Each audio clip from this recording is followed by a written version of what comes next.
अस्सलाम वालेकुम स्टूडेंट्स, उम्मीद है आप सब लोग खैरियत से होंगे और हम अपने अगले लेक्चर के साथ हाजिर हैं और उम्मीद है हमारा पिछला लेक्चर आपको पसंद आया होगा। आप लोगों को फीडबैक भी मिल रहा है और उससे खुशी हो रही है। इंशाल्लाह हम उससे और बेहतर काम करने की कोशिश करेंगे। आज का जो हमारा टॉपिक है वो हार्डवेयर डिवाइसेस का है। चैप्टर नंबर 1 में हम चल रहे हैं। इसके अंदर information technology, basic of information technology के अंदर, तो उसमें आज को जैसा कि हमारा टॉपिक है हार्डवेयर डिवाइसेस का, ठीक है, इसको इंशाल्लाह कवर करेंगे और इसमें बात करते हैं कि हार्डवेयर डिवाइसेस के अंदर कौन कौन से डिवाइसेस हार्डवेयर डिवाइसेस के अंदर आते हैं। जैसा कि पहले भी हमारी बात हुई थी कि जितने भी डिवाइसेस को जिनको हम छू सकते हैं, जो हमारे कंप्यूटर के पार्ट्स कहलाते हैं, वो सब के सब हार्डवेयर डिवाइसेस हैं। उनमें कुछ जो है वो डाटा इनपुट करने के लिए यूज़ किए जाते हैं, कुछ हमारे डाटा को डिस्प्ले करते हैं। तो इस दोनों चीज़ें और कुछ हमारे सिस्टम को प्रोसेस करती हैं, जो हमारे काम को प्रोसेस करती हैं, वो सेंट्रल प्रोसेस यूनिट के अंदर आती हैं, जो सेंट्रल पार्ट कहलाता है कंप्यूटर का। तो इस सब के सब हार्डवेयर है। उसमें सबसे पहले बात कर लेते हैं कि हमारे में इनपुट डिवाइसेस, जहाँ से हमारी बात स्टार्ट होती है। इनपुट डिवाइसेस,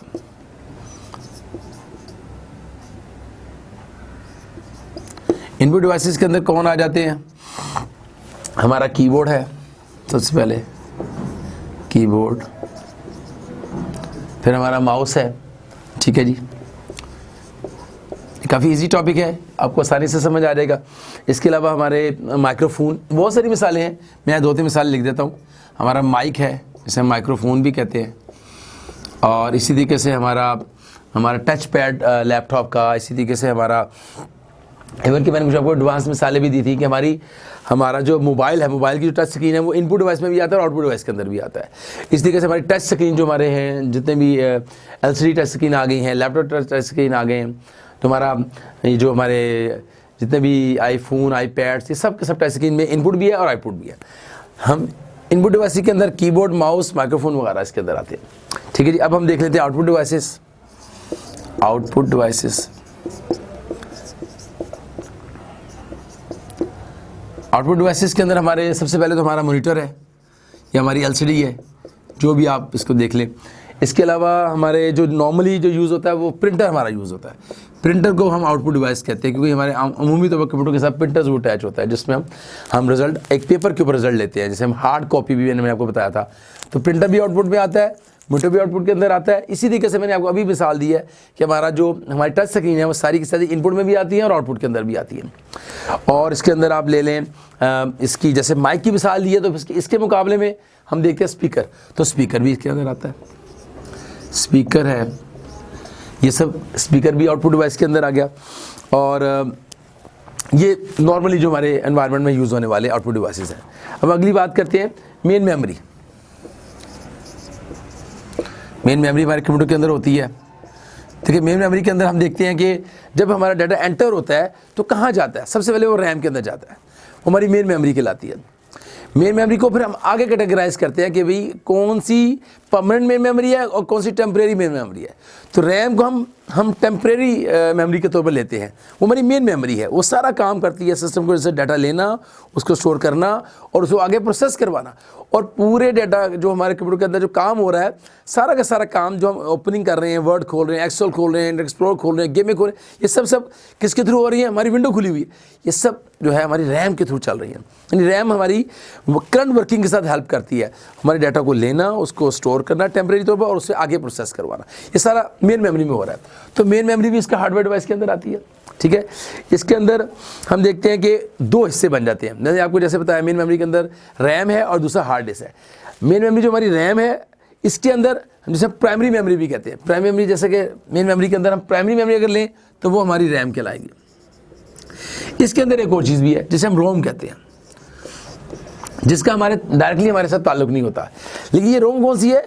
जो कि हम जब कोई भी डिवाइस कह लें कि चाहे मोबाइल हो, चाहे लैपटॉप हो, चाहे कंप्यूटर हो, जब हम परचेज़ करते हैं तो उसके जब हम एक लैपटॉप लेकर आते हैं तो उसमें 2 तरह के होते हैं। एक तो जिसमें विंडो हुई होती है, एक जिसमें विंडो नहीं हुई होती है, या जिसमें विंडो हुई भी हो। जब आप उसे ऑन करते हैं तो सिस्टम में डिटेल कुछ आती है, कुछ ब्लैक स्क्रीन आती है, ब्लैंक सी स्क्रीन या ब्लैक स्क्रीन आ जाती है, कुछ डिटेल आती है। डिटेल आने के बाद उसके अंदर इन्फॉर्मेशन आती है कि भाई ये मोटर कौन सा है, इसमें CPU के अंदर प्रोसेसर कौन सा लगा हुआ है, वो हमें सेटअप में जाके भी देखनी पड़ जाए तो मिल जाती है। इसके अलावा भी हमें इन्फॉर्मेशन आती, पहले वैसे आया करती थी, अब बाकायदा तौर पर हम सेटअप में जाते हैं। हम F2 का बटन दबाते हैं और सेटअप में जाकर इन्फॉर्मेशन देखते हैं कि इसके अंदर क्या है, तो हमारे पूरे कंप्यूटर की डिटेल उसके अंदर आती है कि उसका प्रोसेसर कौन सा है, उसमें रैम कौन सी लगी हुई है और वो किस कंपनी का बना है। वो सारी की सारी इन्फॉर्मेशन रोम में स्टोर होती है। रोम चूँकि नॉन वोलेटाइल है, ये रेज नहीं हो सकती। जिसे हम आम अल्फाज में अगर आप पूछें तो जो हमारे पुराने सिस्टम या ऐसे कंप्यूटर जिसके अंदर हमारी टाइम स्टोर नहीं होता था, तो यार टाइम क्यों नहीं स्टोर हो रहा, हम बैटरी चेंज करते हैं तो टाइम स्टोर हो जाता है, लेकिन उसकी जो डिटेल है कि सिस्टम किस कंपनी से ताल्लुक़ रखता है और उसके अंदर क्या क्या लगा हुआ है, ये सारी की सारी डिटेल हमारी एक छोटी सी चिप होती है मदरबोर्ड के ऊपर जिसको हम रोम कहते हैं। वो रोम बेसिकली मेन मेमोरी के साथ ताल्लुक़ रखती है, यानी मेन मेमोरी में रैम और रोम दोनों आ जाते हैं, लेकिन रोम का डाटा इरेज नहीं होता। लेकिन रैम का डाटा जो हम डेली काम करते हैं वो डेली हमें काम करवाता है और साथ के साथ जब हम कंप्यूटर शट डाउन कर देते हैं तो हमारे रैम का सारा डाटा वहाँ से इरेज हो जाता है। तो रैम बेसिकली हमारी करंट वर्किंग के लिए है और ये छोटी होती है साइज़ में, हार्ड डिस्क बड़ी होती है, ये छोटी है लेकिन एक्सपेंसिव होती है। हार्ड डिस्क चाहे बड़ी हो साइज़ में बहुत ज़्यादा, आमतौर पर अब 16 GB 32 GB रैम भी कंप्यूटर्स के अंदर आती है, 100 तक भी जा रही है, 62 64 32 तक रैम हमें मिल जाती है, लेकिन ये है एक्सपेंसिव। हार्ड डिस्क हमारी सस्ती होती है, वो 100 GB से लेकर 1 TB तक हमें हार्ड डिस्क अवेलेबल है। तो ये हमारा मेन मेमोरी क्या कहलाती है, हमारा हार्डवेयर डिवाइस के अंदर आता है जिसके अंदर रैम है और रोम है। हम आगे देखते हैं, हमारे IO डिवाइसेस हैं,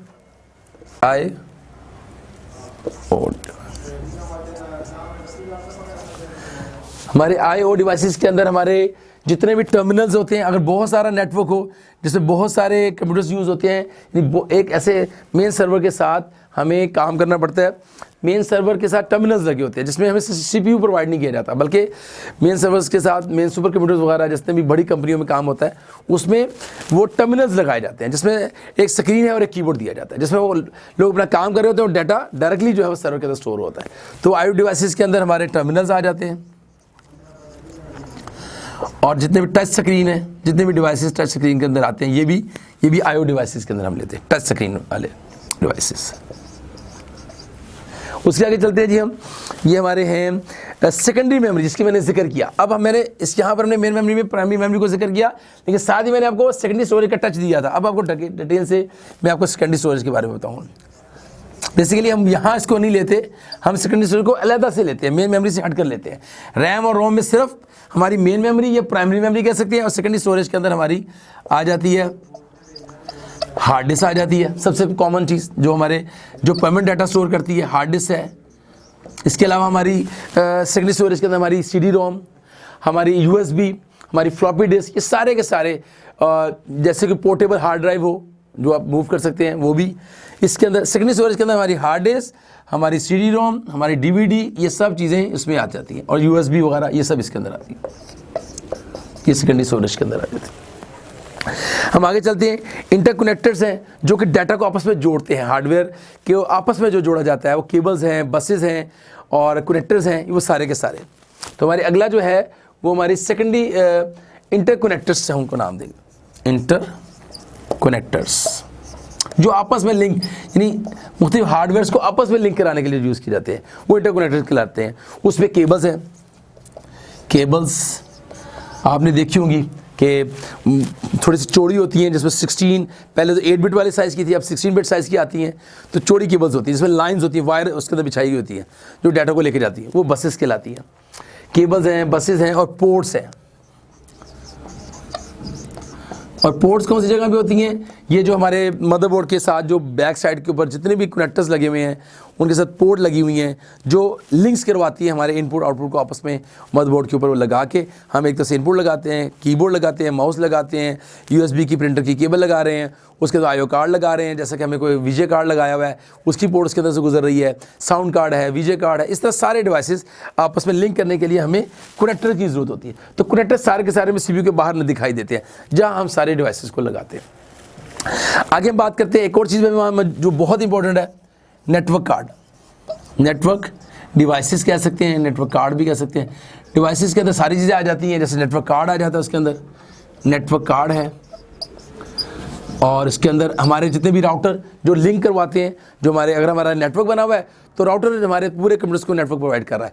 एक लिंक से, मेन लिंक से नेट जो है वो लिंक राउटर के अंदर जा रहा है, राउटर फिर तमाम कंप्यूटर्स को अपना केबल्स के ज़रिए से वो डाटा प्रोवाइड कर रहा है। तो वो नेटवर्क कार्ड सिस्टम के अंदर लगा हुआ है और नेटवर्क केबलें बिछी हुई हैं और राउटर जो है वो सबको लिंक प्रोवाइड कर रहा है। तो ये सब के सब जो है ये चीज़ें ये आ जाती हैं हार्डवेयर डिवाइसेस के अंदर। नेटवर्क डिवाइसेस जो कि हमारा लास्ट इसके अंदर था, हार्डवेयर डिवाइसेस जो हमारे सिस्टम के साथ ताल्लुक़ रखते हैं वो ये सारे के सारे हैं। इसमें उम्मीद आपको समझ आया होगा कि किस तरीके से हमारा input device, output device, main memory जो सिस्टम के अंदर है, आईओ डिवाइसेस जो कि टर्मिनल्स जो कि हम अलहदा से अपने काम को बढ़ाने के लिए हम इसको इस्तेमाल करते हैं। यानी आईओ डिवाइस जो है हमारे टर्मिनल्स को आपस में जोड़ती है सिस्टम के साथ, ये भी इसका हिस्सा है। सेकेंडरी स्टोरेज में हमने डिस्कस किया, मेन मेमोरी में हमने रैम और रोम को डिस्कस किया, और सेकेंडरी स्टोरेज के अंदर हमने हार्ड डिस्क को, सी रोम, डीवीडी को डिस्कस किया, और इंटरकनेक्टर जो आपस में लिंक करवाते तमाम पार्ट्स को, उनमें उसमें हमने केबल, बसेस, पोर्ट को डिस्कस किया। और नेटवर्क कार्ड के अंदर जैसा कि नेटवर्क कार्ड जो कि हमारे नेटवर्क केबल के साथ अटैच किया जाता है, और राउटर जो कि हमें सब डाटा प्रोवाइड करता है, और केबल जो आपस में लिंक करवाती है। तो ये आज का हमारा टॉपिक था, उम्मीद आपको समझ आया होगा। इंशाल्लाह हम अगले नेक्स्ट टॉपिक की तरफ चलते हैं।